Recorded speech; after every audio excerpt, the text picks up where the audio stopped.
Hey everybody, welcome back to World History with Mr. Finn. There's my handy dandy marker. I have our map on the board. I didn't bring it too close because we don't need to look at individual areas of our map today. But, hang on.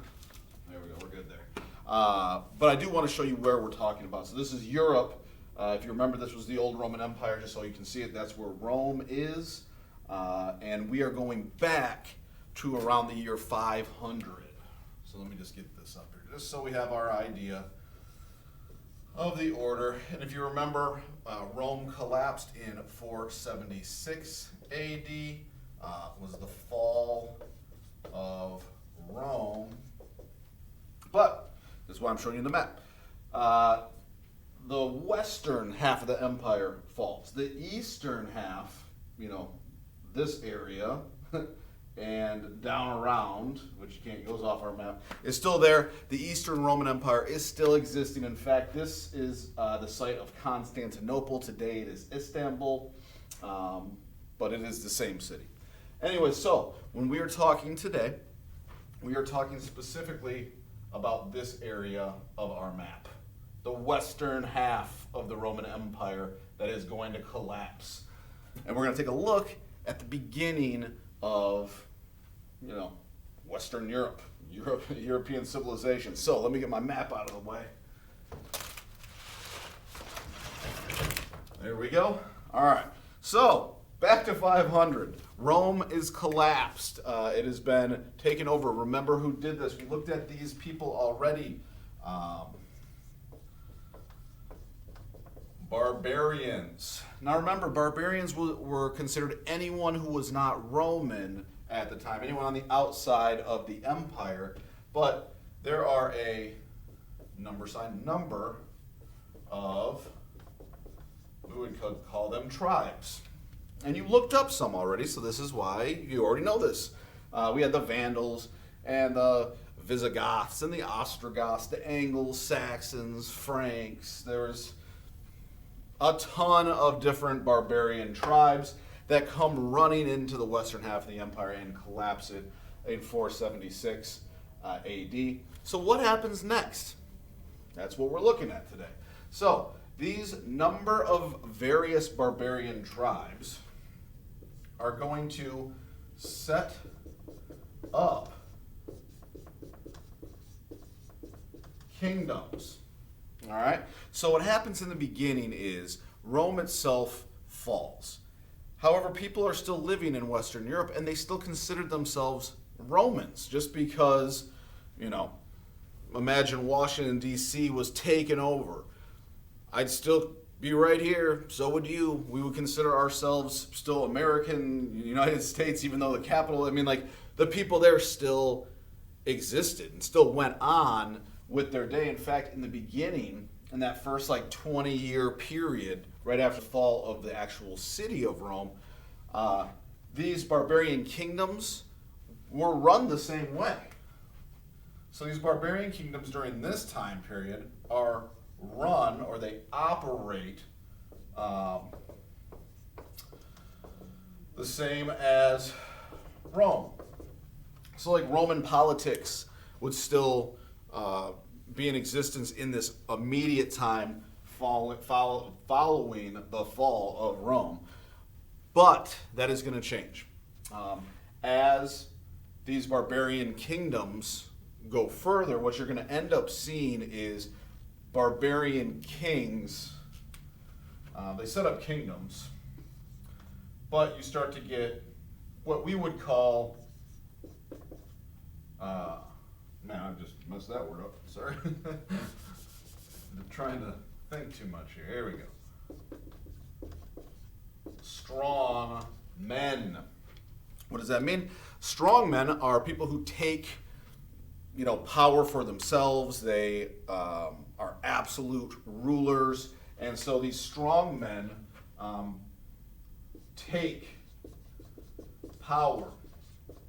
And eventually, they do not allow Romans, people who were Roman citizens before Rome fell, to take part in the government and take part in running things. Instead, it turns into what we would consider a dictatorship. These strong men take power. They're the ones in charge. No one else can say anything. No one else can do anything. That's it. Now, there's a lot of them, all right? A lot of these different kingdoms. Let's look at the first one today. This is just like an intro into where we're going to go. But one of these strong men that I'm talking about is really going to be super influential for us and Europe. And let me tell you his name. His name is Clovis. Now, why is Clovis important? Well, let me tell you. He sets up the Frankish kingdom. And why is that important? Well, I'll tell you why. Because of what he does. Clovis not only sets up this Frankish kingdom, but he does something else that is super important for the history of Europe. And that is, he is going to convert to Christianity. Why is that important? Well, if you remember, Christianity became the official religion of the Roman Empire. But then once Rome is gone, these barbarian tribes that come in, they have their own religions. They're not Christian at all. They do their own thing. So Christianity could have, at that point, gone out the window. If these barbarian tribes, in particular, if Clovis didn't convert. So the Frankish kingdom is a huge barbarian kingdom in modern day France. Frankish kingdom, France. And Clovis has consolidated power, has this large kingdom, and then converts to Christianity.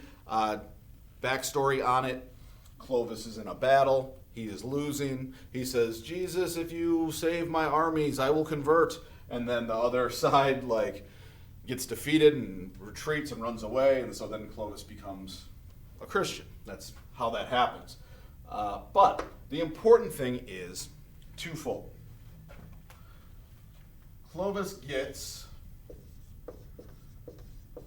the support of the church, which means that he gets certain benefits from having the Pope, who is the head of the Catholic Church, the Roman Catholic Church, supporting him. He creates the Frankish kingdom, which becomes a Christian kingdom.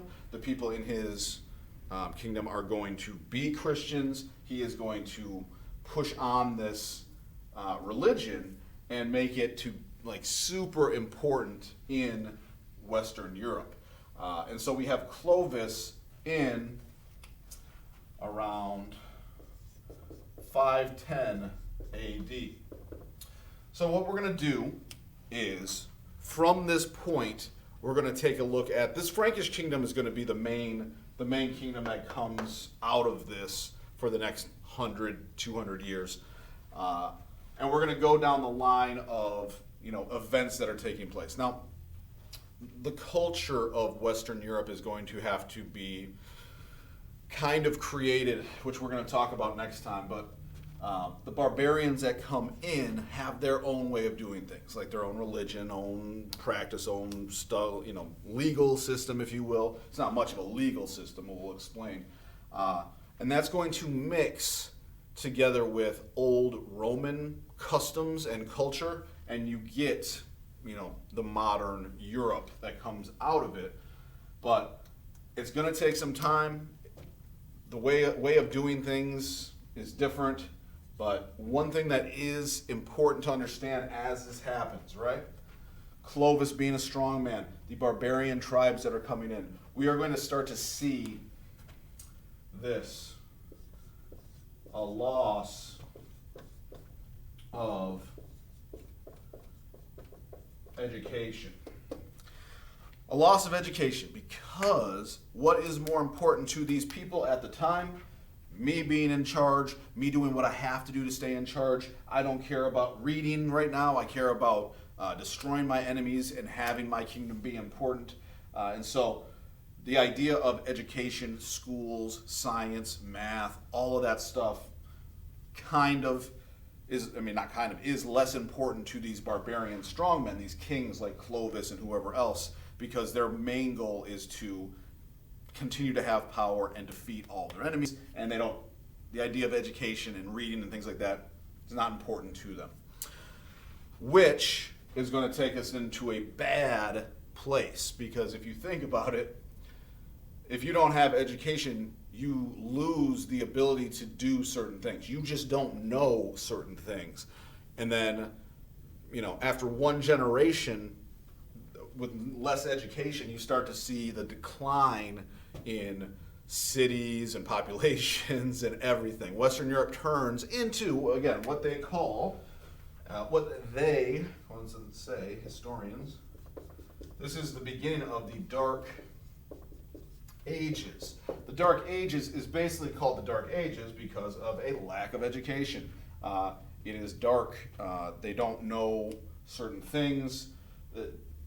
There's no math, science schools, nothing, and that's why they do call this time period we're about to enter in Western Europe the Dark Ages, and that is what we're going to start to see. We're going to get into that as we go over the next few classes to start to see this decline in Western Europe and what comes out of it. But for today, just give me your notes. We had a quiz last time, so just today give me this. We've already looked at barbarian tribes when we did the fall of Rome, so you don't need to do anything with that. Just turn this into day for attendance and participation purposes, and I will see you next class.